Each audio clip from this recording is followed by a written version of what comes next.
என்னை இந்த இடத்துல ஒரு பெரிய சாட்சியாக நிறுத்தியிருக்கிறார். என்னுடைய படிப்பு, வேலை, திருமண வாழ்க்கை, கற்பத்தின் கனி. 12ஆம் வகுப்பு முடித்த உடனேயே ஏதாவது கடையில் போய் வேலைக்கு போயிடலான்னு தான் அந்த ஒரு நோக்கத்தோடு இருந்தேன். ஆனால் என் தேவன் BA, MA, B.Ed படித்து அதன் பிறகு கூட வேலைக்கு எந்த ஒரு சான்ஸ் இல்லாமல் இருந்தேன். இந்த இடத்துக்கு நான் வேலைக்கு வந்திருக்கேன் ப்ரெஸ்ஸில். அப்போது அவர் சொன்னார், கண்டிப்பாக வேலை கிடைக்கும், ஆனால் கவர்மெண்ட் வேலை கிடைக்கும்னு தான் சொன்னாங்க.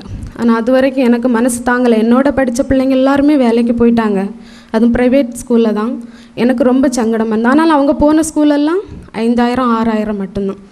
ஆனால் என் தேவன் வெட்டூரன் மடம் ஆதர்ஷ் வித்யா கேந்திராவில் எனக்கு சேலரியோடு நான் நினச்சி பார்க்காத அளவுக்கு அந்த இடத்துல எனக்கு வேலையை தந்தாங்க. நான் எல்லோரும் அந்த இடத்துல வேலை பார்க்குற எல்லாருமே இன்டர்வியூ சேர்மன் சாரை பார்த்து தான். ஆனால் எனக்கு எந்த ஒரு ரிக்வஸ்ட்டும் இல்லாமல் ஆண்டவர் அந்த இடத்துல வேலையை தந்து உயர்த்தினாங்க. அப்படி இருக்கிற சூழ்நிலையில் எனக்கு திருமண வாழ்க்கையும் தடைப்பட்டு இருந்துச்சு. திருமண வாழ்க்கையில் ரொம்ப கஷ்டமாக இருந்துச்சு எந்த இடத்துலையுமே. ஆனால் கடைசி நேரத்துலேயும் ஆண்டவர் எனக்கு அதை நிவர்த்தி செய்து தந்தாங்க. ஒரு உருப்படி எடுக்கிறதுக்கு கூட ஒரு பணம் கூட கிடையாது எங்களுக்கு. நாங்கள் இருக்கிற வீடும் இல்லை, நாங்கள் வாடகை வீட்டில் தான் இருக்கிறோம். ஆனாலும் திருமணத்துக்கு ஒரு நாள் முன்னாடி தான் எல்லா நகையும் ஆண்டவர் எங்களுக்கு வாய்க்க செய்தாங்க. திருமண வாழ்க்கையிலே தேவன் அற்புதமாக எங்களுக்கு கிரியை செய்தாங்க. திருமண வாழ்க்கை முடிஞ்சு அடுத்த வருடமே நான் கர்ப்பவதி எனக்கு இந்த இடத்துல தான் கர்ப்பம். ஆனால் என்ன அப்படின்னா இருந்தது எனக்கு தெரியாது. ஒரு 48 நாள்லே தெரியும் அப்படிலாம் சொல்லுவாங்க. ஆனால் எனக்கு 80 நாள் இருந்த பிறகு கூட எனக்கு கர்ப்பமான தெரியாது. ஆனால் பாஸ்டர்கிட்ட ஃபோன் பண்ணி சொன்னேன், எனக்கு இப்படி இருக்குன்னு. பாஸ்டர்னு சொன்னாங்க, நீ கொஞ்சம் வெயிட் பண்ணு, எந்த ஒரு மாத்திரை மருந்து எடுக்க வேண்டாம். ஆனால் இப்படி நாள் தள்ளி போகும்போது வீட்டில் உள்ள இதனால் ஒரு ஹாஸ்பிட்டலுக்கு போனேன். அங்கே டாக்டர் சொன்னாங்க, இப்படியே இருந்தால் கட்டி ஆயிரும், இதை நீ எப்படியாவது இது பண்ணுன்னு சொல்லி எனக்கு டேட் வர்றதுக்குள்ளே மாத்திரை தந்துட்டாங்க. நானும் பயந்து மாத்திரை மருந்து எல்லாம் போட்டுட்டேன். என்ன எடுக்கணுமோ பப்பாளி பழம், அன்னாசி பழம் எல்லாமே எடுத்துட்டேன். எதுவுமே ஆகலை, இருக்கிறதும் தெரில.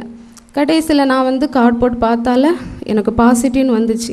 இப்போ அங்கே ஹாஸ்பிட்டலில் செக் பண்ணும்போது அந்த டாக்டரே ஆச்சரியப்பட்டாங்க, ஐயோ நான் மாத்திரை வேறு தந்துட்டேனே, ஆனால் ஒன்றும் செய்யாதுமா அப்படின்னு சொன்னாங்க. ஆனாலும் அது அப்படியே போச்சு. அதுக்கப்புறம் என்னாச்சுன்னா 2வது மாதத்தில் ஸ்கேன், 3வது மாதத்தில் ஸ்கேன் பண்ணும்போது ஹார்ட் பீட் இல்லைன்னு சொன்னாங்க. எனக்கு அந்த நேரத்தில் நான் அற்ப விசுவாசத்தோடு தான் இருந்தேன்னு சொல்லலாம். எனக்கு இப்படி குழந்தை தந்த தேவன் இப்படி எனக்கு விசுவாசம் இல்லாத அளவுக்கு நான் இப்படி இருக்கிறேனே ஏசப்பான்னு நல்லா அழுதேன். ஆனாலும் எனக்கு இந்த இடத்துக்கு வர்றதுக்கு மனசு வரல. ஏதோ ஒரு மாம்சமான வாழ்க்கையை தான் வாழ்ந்துட்டு இருந்தேன். நான் ஆஸ்பத்திரிக்கு போன பிறகு அவங்க அபார்ஷன் பண்ணணும்னு சொல்லிட்டாங்க. எந்த ஒரு இதுவும் முடியாது, ஹார்ட் பீட் இல்லாததுனால அபார்ஷன் பண்ணிருங்கன்னு. நான் பாஸ்டருக்கு ஃபோன் பண்ணேன். பாஸ்டர் சொன்னாங்க, ப்ரேயரில் தான் வைக்கணும் அப்படின்னு சொன்னோம். ஆனால் அந்த நேரத்தில் நான் ஆஸ்பத்திரி போகிறதுக்கு பதிலாக நான் இங்கே வந்திருந்தேன்னா நிச்சயமாக எனக்கு அந்த குழந்தை கிடச்சிருக்கும். ஆனால் நான் உலக பிரகாரமாக இருந்த காரணத்தினால அந்த குழந்தைய நான் அழிக்க வேண்டிய சூழ்நிலை ஆச்சு. ஏன்னா நான் என்னுடைய மனசை காயப்படுத்தலை, கர்த்தருடைய மனசை ரொம்ப புண்படுத்திட்டேன். அதன் பிறகு எனக்கு ரொம்ப கஷ்டம், குடும்பத்தில் போராட்டம், பிரச்சனைகள், சண்டை, எந்த ஜெபமும் சொல்லப்போனால் கேட்கப்படவே இல்லை. எனக்கு கண்ணீரும் கவலையும் தான் மிச்சம். என்ன அப்படியே அபார்ஷன் பண்ண பிறகு நாட்கள் போக போக எல்லாரும் கேட்க தொடங்கிட்டாங்க. நான் செக்கப் போயிட்டு தான் இருக்கேன், மருந்து மாத்திரை எடுத்துகிட்டு தான் இருக்கேன் அப்படின்னு தான் சொல்லிகிட்டே இருப்பேனே தவிர நான் ஆஸ்பத்திரி ஏறலை. பாஸ்டர்கிட்டையும் சொல்லேன், பாஸ்டர் நான் ஃபஸ்ட் உள்ள பேபியை நான் அபார்ட் பண்ணிட்டேன், எனக்கு ஜெபம் பண்ணுங்க, நான் மன்னிச்சுங்க. ஆனாலும் என்கிட்ட நல்லா கோவப்பட்டாங்க. இங்கே ஒரு சாட்சியை நான் பார்த்தேன். ஒரு பிள்ளை ரொம்ப ஊனமுற்ற பிள்ளை தான் எனக்கு வேணும், அப்படிப்பட்ட பிள்ளையாக இருந்தாலும் நான் பெற்றெடுப்பேன்னு சொல்லி ஒரு சாட்சியை நான் கவனித்தேன். ஆனாலும் ஆண்டவர் சுகத்தோடும் பலத்தோடும் அந்த குழந்தைய அந்த லேடிக்கு கொடுத்துருக்குறாங்க. அப்போ நான் நினச்சேன், எனக்கும் நான் அந்த குழந்தைய வச்சுருந்தா என் தேவன் ஹார்ட் பீட்டோடு எனக்கு அந்த குழந்தைய தந்திருப்பாரே. அவசரப்பட்டு போய் நான் உலக பிரகாரமாக அபார்ஷன் பண்ணிட்டேனே, எனக்கு கஷ்டப்பட்டேன். 3-4 வருஷம் எனக்கு குழந்தையே இல்லை. அப்புறம் என்னால் முடியவும் செய்யலை. ஆஸ்பத்திரிக்கு போவேன், மருந்து எடுத்தாலும் கேட்காது. மருந்து இதுக்குன்னு நான் ட்ரீட்மெண்ட்டுக்கு போகலை. ஆனாலும் ஒரு நாள் பாஸ்டர்கிட்ட கேட்டேன், பாஸ்டர் எனக்கு நாட்கள் தான் தள்ளி போகுது, ஆனால் எந்த ஒரு அறிகுறியும் இல்லை. அப்போ செக் பண்ணு என்ன ப்ராப்ளம் அது மட்டும், ஆனால் ட்ரீட்மெண்ட் எடுக்காதுன்னு தான் சொன்னாங்க. அதே போல் போனேன். என்ன ப்ராப்ளம் அப்படின்னு, எனக்கு ஒரு ப்ராப்ளம் இல்லை, நீர்க்கட்டி தான் இருக்குது, அதனால் அதுக்கு மட்டும்தான் நான் டேப்லெட் எடுத்தேன்.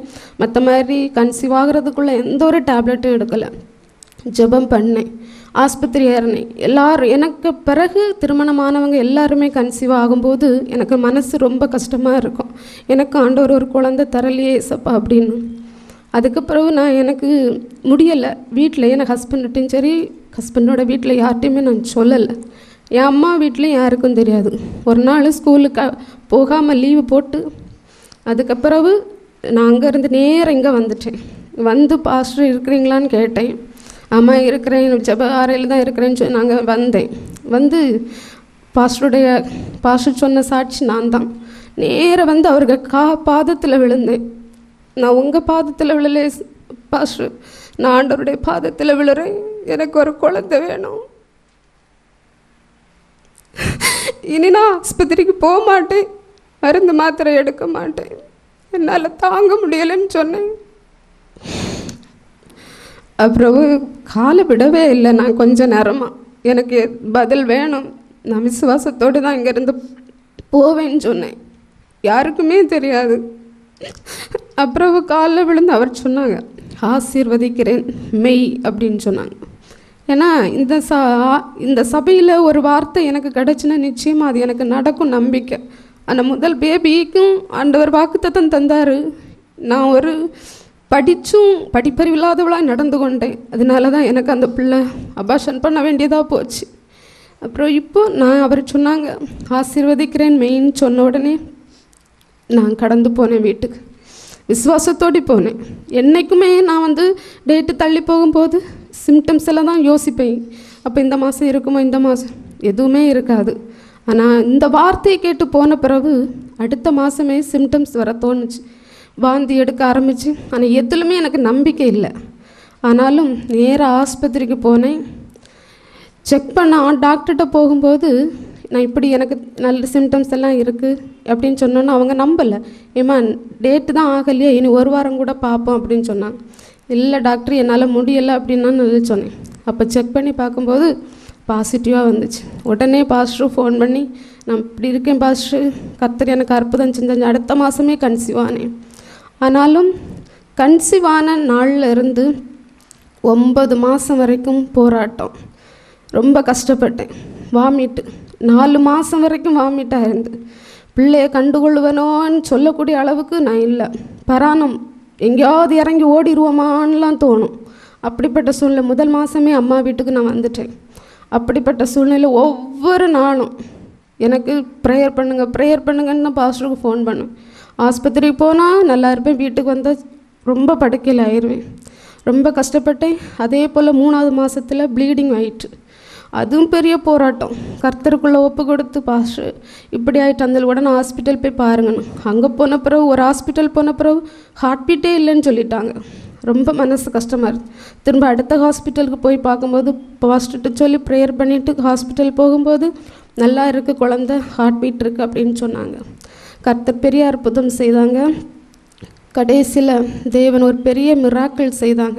என்ன அப்படின்னா, 9ஆவது மாதத்தில் டெலிவரிக்கு வேலைக்கிழமை அக்டோபர் 21 காலையில் இங்கேருந்து ஹாஸ்பிட்டலுக்கு போயாச்சு. பாஸ்டர்கிட்ட போகும்போதே, வீட்டை விட்டு வெளியில் இறங்கும்போதே ஃபோன் பண்ணிட்டோம், பாஸ்டர் இப்படி ஆகிடுச்சு, நாங்கள் ஹாஸ்பிட்டல் வயர்வலி வந்துட்டு ஹாஸ்பிட்டலுக்கு போகிறோம் அப்படின்னு. அங்கே போகும்போது வலி இல்லை. 6:30 மணிக்கு தொடங்கின வலி 12 மணி வரைக்கும் வலி. ஆனால் தலை திரும்பலை, வெளிவரல. ரொம்ப போராட்டம். சுகப்பிரசவத்துக்குள்ளே எல்லா அறிகுறியும் இருக்குது. ஆனால் என்ன எதுவுமே பிள்ளை தலை திரும்பி வெளியே வரலன்னு சொல்லிட்டாங்க. டாக்டர் வந்து பார்த்துட்டு போவாங்க, ஒன்றுமே முடியலை. வலினால சத்த போட்டேன். ஆனால் அந்த இடத்துலையும் அம்மா அப்பான்னு சொல்லி கூப்பிடலை, ஏசப்பா தாவீதின் குமாரனேன்னு சொல்லி தான் அந்த தக்கல் ஆஸ்பத்திரியில் நான் சத்தம் போட்டு அழுதேன். எல்லா நர்ஸும் சத்தம் போடாதுன்னு மட்டும்தான் சொன்னாங்களே தவிர, நீ ஏன் இப்படி என்னை அதட்டவோ இல்லை அடிக்கவோ எதுவுமே செய்யலை. அப்போ 12 மணி நேரம் வரைக்கும் பார்த்துட்டு திரும்ப ஆப்ரேஷன் பண்ணிடுவோமாம்மா அப்படின்னு கேட்டாவ. நான் சொன்னேன், பிள்ளையை பார்க்கணும் நான், அதனால் எதுவாக இருந்தாலும் பண்ணுங்க. எனக்கு உள்ளுக்குள்ளே என்ன தோணுச்சுன்னா, என் மேலே கத்தி படக்கூடாது எஸ்ஸப்பா அப்படின்னு சொல்லிட்டு தான் நான் ஆப்ரேஷன் தேட்டருக்கு என்னை கொண்டு போனாங்க. அங்கே போகும்போது டாக்டர் நர்ஸு, ட்ரைனிங் பிள்ளைங்க நிறைய பேர் நின்னாங்க. அந்த தேட்டரில் அந்த லைட்டெல்லாம் போட்டோன்னு எனக்கு பயம் கொடுத்துட்டு, என் மேலே கத்தி படக்கூடாது ஏசப்பா எனக்கு அதில் ஒரு டாக்டர் சொன்னாங்க, நீ காலையிலேருந்தே கூப்பிட்டியே ஒருவரை, அவரை நீ சொல்லி கூப்பிடுன்னு சொன்னாங்க. எனக்கு அந்த நேரத்தில் காலையில் பச்சை தண்ணி கூட குடிக்கலைண்ணா, உடம்புல ஒரு எனர்ஜி கூட இல்லை. அந்த நேரத்தில் எப்படி எனக்கு சக்தி வந்துன்னே சொல்ல முடியாது. அந்த இது இயேசுவேன்னு சொல்லி கூப்பிட்டேன். உண்மையாகவே அந்த ஆஸ்பத்திரி முழுவதும் கேட்டிருக்கும். அந்த நேரத்தில் ஆண்டவர் பிள்ளை பிறக்க செய்ய கர்த்தர் கிருபை செய்தாங்க.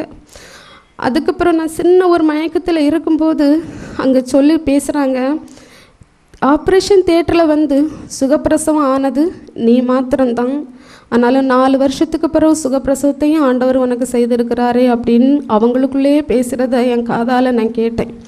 என் தேவன் உண்மையாகவே மகிமைக்குரியவர். ஆசீர்வதிக்கிறேன் மெய் என்று சொன்ன அந்த ஒரு வார்த்தை நிமித்தம் அவருடைய மகிமையை அந்த ஆஸ்பத்திரிலையும் காண செய்தார். இப்போ கூட போனாலும் தமிழரசியா அப்படின்னு சொல்லுவாங்க. இப்போ அப்படி என் ஆண்டவர் இன்னைக்கு ஒரு பெண் பிள்ளை கொடுத்து என்னை அபரிதமாய் ஆசீர்வதிச்சிருக்கிறாங்க.